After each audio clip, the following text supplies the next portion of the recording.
Hi everyone, thank you for coming to this professional development today. Today's professional development will be focusing on the 8 Ways framework and giving you some strategies to use to implement into your classroom if you like the ideas that are provided. So let's get started. The 8 Ways framework is a great, inclusive and diverse framework to implement into your classroom. It can be implemented into all learning areas as it allows the learning to be engaging and authentic. The framework is comprised of 8 pedagogies that interrelate. The framework views teaching as being primarily holistic, non-linear, hands-on, visual and social. The 8 interrelated pedagogies include story sharing, deconstruct, reconstruct, non-linear, land links, community links, non-verbal, learning maps, and symbols and images. The 8 Ways framework is an excellent resource to refer to when planning for your classroom. When used, it significantly improves the learning environment and engages the students in numerous ways. The 8 Ways framework strays away from Western pedagogy as it follows a non-linear approach. When the 8 Ways framework is implemented, students often go back to prior knowledge. This allows students to develop a deeper understanding of a topic. A vital part about teaching and learning is giving students time to reflect on their own learning, focusing on what and how they learn a topic. The 8 Ways framework embraces this importance and allows for contextualized learning, allowing students to understand how important education is and how it relates to their personal lives. The framework emphasizes the importance of mapping out the learning tasks and topics so that students are aware of where the task is going, what to expect, and what is expected by the teacher. Detachment, boredom, and separation in schools most commonly peaks for students in the middle years. By implementing the 8 Ways framework, this is often avoided as the learning is made to be engaging and authentic, allowing the students have the want to learn. A possible weakness of the 8 Ways framework is that it is often seen as completely detached from Western pedagogy and is found to be too different to introduce new ideas within a mainstream classroom. It is vital that teachers start seeing the connection between the two pedagogies. Story sharing is a great pedagogy to implement in the English area of the curriculum as students can improve their language skills by being involved in story sharing. The story sharing pedagogy is an amazing tool to use in the classroom as it engages the students and gives non-Indigenous students an insight into how Indigenous people share their knowledge and learn about the world. Story sharing is a central pedagogy of the 8 Ways framework. It is a vital part of the framework as it informs the students of the ways Indigenous people keep up to date with current issues in an oral manner. The Indigenous people also use story sharing as a way to manage their dynamic and long-lasting connection to their culture. Yarning is a way that Indigenous people share knowledge and experiences and how elders teach young children about their world. It is important that students are able to be involved in a yarning circle as they are able to have a say when talking about a topic or a problem. A yarning circle can be implemented into the languages area of the curriculum. As students improve their language when talking in a social environment, students can learn about different languages that other students may speak at home, as well as discussing each other's likes and dislikes. This is linked to the language strand of English. When implementing the story sharing pedagogy, students are encouraged to share their own stories, knowledge and experiences. In a yarning circle, students are included and given a voice to speak their mind with as little guidance as possible. A teacher might pose a question to start a discussion amongst the children. Other than that, the students communicate amongst themselves. Inclusive education allows for clear roles and responsibilities of students and teachers to be established, and also employs the importance of reflection on learning. When the storytelling pedagogy is implemented and a yarning circle is held, this is a great time for students to reflect on their learning and voice any problems they may have. Storytelling is a great opportunity for students to think about things more in depth than they usually would.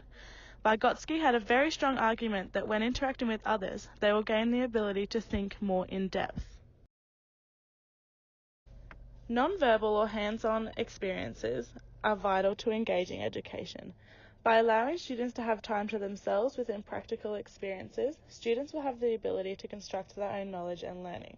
Psychological constructivism focuses on the individual and how they construct their own knowledge. Piaget, a well-known psychological constructivist, posed that a student does need social interaction, but it is also vital that students have independent time where they can construct their own learning in the learning environment. The nonverbal pedagogy embraces this approach as it states the importance of independent work, allowing them to have time to be individually involved in practical learning experiences. The nonverbal pedagogy can be well implemented into the literacy curriculum as they can be involved in independent literacy activities. Symbols and images can be used in the language area of the curriculum, as sound flashcards can be used to understand how two or more letters can create a sound. There are various phonemic programs that are available and will link well with this. Using symbols and images that link with school rules is another great way to encourage students to behave, as it gives a rule a whole other meaning. The early years is a vital period of a child's cognitive, social, and language development. The social engagement with peers can greatly enhance students' language skills, particularly in the early years. In the early years, the acquisition of various language skills will have positive implications for their future learning and later life. This pedagogy embraces this as it places the importance on the development of language skills. By implementing the symbols and images pedagogy in your classroom alongside group work or various language programs, students can significantly enhance their learning again, more than they already may be. Some activity ideas relating to 3 of the 8 pedagogies of the 8 Ways framework include nonverbal. Children can make a word or name necklace relating to various spelling words or learning to spell their own name. They can create a name placemat. They can use paddle pop sticks and pegs to spell words. They can use rhyming word match activities. Symbols and images. Children can create symbols for rules. They can match words with pictures, fish for letters. To form a word, they can look at a picture on the board and then they fish for letters to form that word. Sight word practice, Lego race around, very similar to fish for letters, where a picture will go up on the board and the students will find Lego pieces with those letters to spell the word, and various phonemic programs such as lips. And for storytelling, a yarning circle can be held where students share stories of their families. They can voice any problems that they have with any topics. Think, pair, share. They can draw a picture of what happened on the weekend, so a particular event, and then they can elaborate on that to the group. They can create a family tree and then share it to the group, and they can also fill out why charts. These activities can be adapted to suit all learning areas. So they're not only for early years or upper years or middle years, they can be adapted and extended to suit any year level.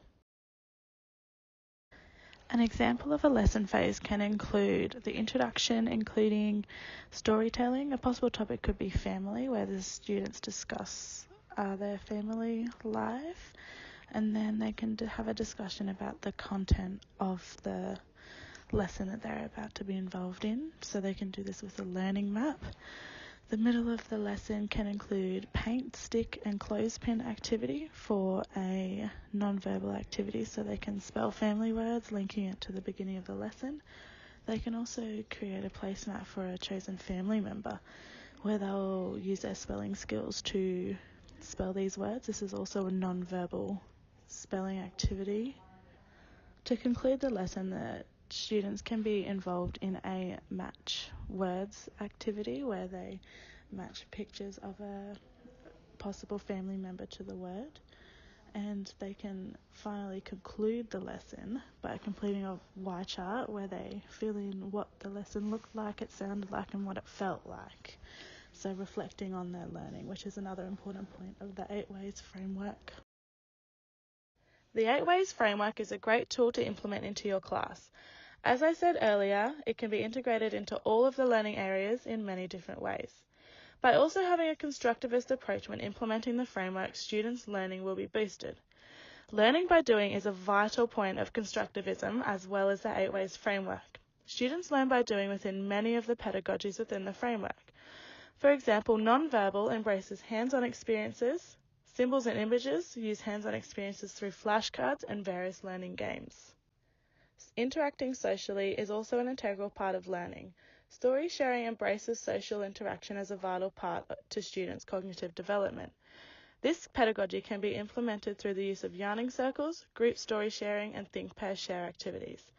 Both constructivism and the 8 Ways framework provide encouragement for students to develop the ability to understand information themselves as well as when they work collaboratively.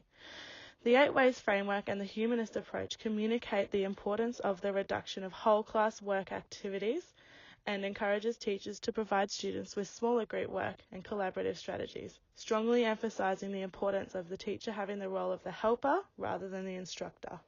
By having a stronger, smarter approach when implementing the 8 Ways framework, teachers will gain a responsibility for change, embracing a strengths-based approach. This will also make the teacher feel empowered and motivated to influence students' learning. The 8 Ways framework will help you as a teacher provide engaging lessons, making your students excited to learn new things. You may also find the behaviour will improve if you implement some of the strategies that were provided to you today. I'd like to thank you all for taking some time out of your day to come along to this professional development. I really hope that you'll take something away from you and implement some of the strategies into your classroom. Thank you.